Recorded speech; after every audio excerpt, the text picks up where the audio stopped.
tu as écrit un spectacle, tu vas jusqu'au bout, il marche, il y a une voix formidable.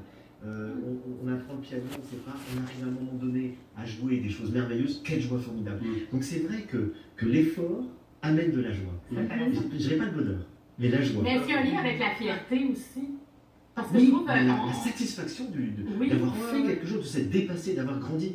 Il y a un philosophe qui s'appelle Spinoza qui définit la joie comme le passage d'une moindre à une plus grande perfection. Il dit toutes les joies, c'est parce qu'on grandit. Le petit enfant qui va apprendre à marcher, il est dans la joie, parce qu'il arrive, il a grandi.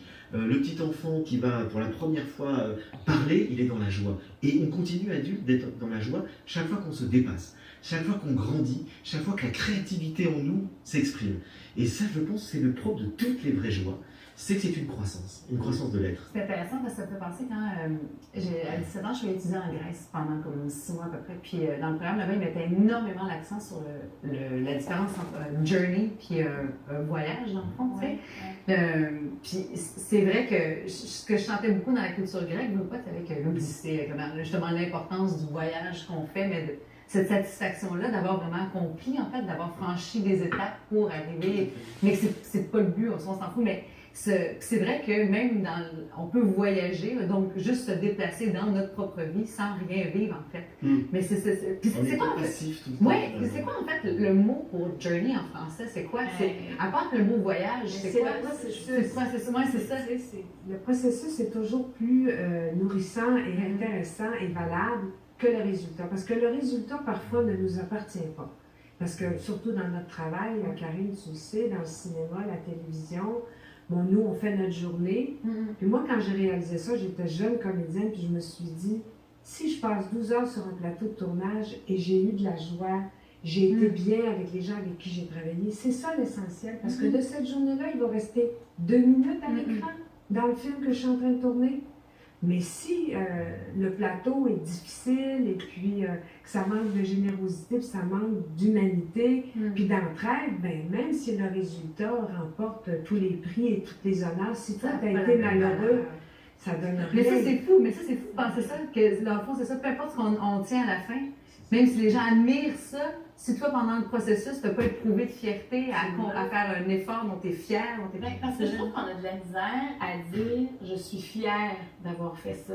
On attend que les autres nous disent t'as été bon, t'as de quoi être fier, mais se le dire soi-même. C'est la satisfaction personnelle, exactement. C'est de savoir reconnaître qu'on a grandi, qu'on a fait un effort, qu'on a pu se dépasser, qu'on a dépassé ses limites. C'est pour ça que ça arrive bien souvent aussi à travers, je parlais des épreuves tout à l'heure.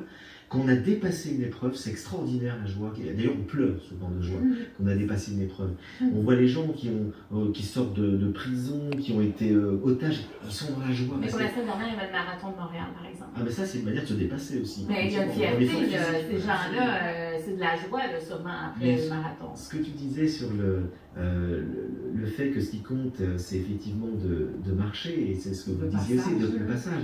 Je dirais que toute la vie, c'est comme ça. C'est exactement comme une randonnée. On a un but. Le but, c'est de monter au sommet. Bon, ce qui compte, c'est la qualité de la marche. C'est le plaisir de marcher, c'est les rencontres qu'on va faire sur le chemin. C'est qu'on s'arrête pour prendre le pique-nique, c'est quand on va traverser le torrent, se désaltérer. Peu importe qu'on arrive au sommet ou pas, d'une certaine manière. Et on y va de toute façon. On y va de toute façon, puis on ne sait pas très bien si on l'atteindra. Mais c'est la qualité de présence qu'on aura mis dans tout ce qu'on aura fait. Une vie réussie, pour moi, c'est pas la quantité d'expérience, c'est la qualité qu'on a mis dans chaque expérience et dans chaque moment. Et comment on reconnaît le bonheur? Je reviens à ma question. Non, parce qu'il y a peut-être des gens qui nous regardent ce matin et qui pensent à côté de leur bonheur. Parce qu'on a ça tous dans notre entourage, des gens, on dirait que tu dis, oui, mais il me semble que tu ne réalises pas tout ce qui t'arrive, ou encore qu'ils vont péter vos propres ballons du bonheur. Alors, qu'est-ce qu'on peut dire à ces gens-là qui se sentent peut-être malheureux alors qu'ils ont peut-être quelque chose qui fait qu'ils pourraient être heureux? Ben, vous savez, déjà, il y a une loi biologique qui fait qu'on est programmé génétiquement à cause de la loi de l'évolution pour mémoriser les choses négatives plutôt que les choses positives. Parce que l'homme préhistorique, il fallait qu'il mémorise les dangers, les problèmes. Il faut donc sortir du conditionnement biologique par notre conscience pour prendre conscience des choses positives. Et ça, c'est déjà une prise de conscience de savoir ça. Et du coup, chaque jour, dès qu'on vit un petit moment de plaisir, dès qu'on vit un petit moment heureux, on boit son café le matin, il y a un petit rayon de soleil, je croise des personnes charmantes, dès qu'à ces moments-là, savourons-les. C'est-à-dire, ayons conscience que ce sont des moments privilégiés et regardons ces instants de bonheur. C'est presque un exercice au départ, et après ça devient naturel. C'est intéressant. Oups. Vas-y, Caroline. Non, mais parce que tu mentionnais, Marc-Claude, des fois, les gens qui viennent péter ces bulles-là de bonheur aussi, à quel point, des fois, ça, le fait de prendre le temps de reconnaître ces petits moments-là, pour certains, c'est juste tellement insupportable. En fait, comme si on était juste dans l'espèce de naïveté de la vie, de juste s'émerveiller un peu trop facilement des fois choses, alors que finalement, c'est ça. C'est pas d'être naïf et pas dans la réalité des choses. On est dans une société assez désabusée aussi, puis difficile, puis d'être des gens de cœur ou d'être un peu fleur bleue, tu sais, ça peut faire un peu... mais moi, j'aime mieux être fleur bleue, là, puis me sentir dans une prairie intérieure ensoleillée que d'être... Hey, t'as donc les beaux mots! Prairie intérieure ensoleillée. Oui. Wow. Mais vous savez que c'est bien pire en France. Parce que moi, je trouve qu'au Québec, les gens, là, quand même, ils assument tout à fait d'être heureux, ils ont un côté optimiste, positif. Vous savez qu'en France, globalement, et surtout à Paris, il faut être négatif, il faut être critique, il faut être cynique, il faut dire tout va mal, on ne peut pas être heureux dans un monde où il y a des problèmes, etc. Moi, je suis venu ici pour faire un séminaire avec mon amie Christine Michaud, qui s'appelle Danser avec la vie. Mais je ne pourrais pas faire ça en France. Danser avec la vie, ça ferait rire tout le monde. Alors que je trouve que c'est merveilleux comme expression. Mais au Québec, c'est formidable parce que les gens comprennent ce que ça veut dire. Vous savez, quand j'étais à Paris, justement, une année, je ne sais plus, un printemps vraiment pluvieux et froid, et tout le monde était démoli par ce qui se passait. Et j'ai décidé de rentrer chez un fleuriste et j'ai acheté des fleurs pour tout le monde. Pour autant l'intervieweuse que la recherchiste, que mon éditrice. Et puis je dis, ah non, là c'est fini, on est dans le bonheur, on a des belles fleurs, alors pourquoi est-ce qu'on va pleurer la... Oui. Mais s'il n'y a pas de prairie, on achète la prairie dans sa forme. Pour répondre à la question du Vox Pop, je pense qu'on est 100% responsable de notre bonheur. Souvent, tu vas prendre les couples, mais souvent les gens pensent que l'autre est responsable de ton bonheur. Sans toi, je serais rien, sans toi, je serais malheureux. Non.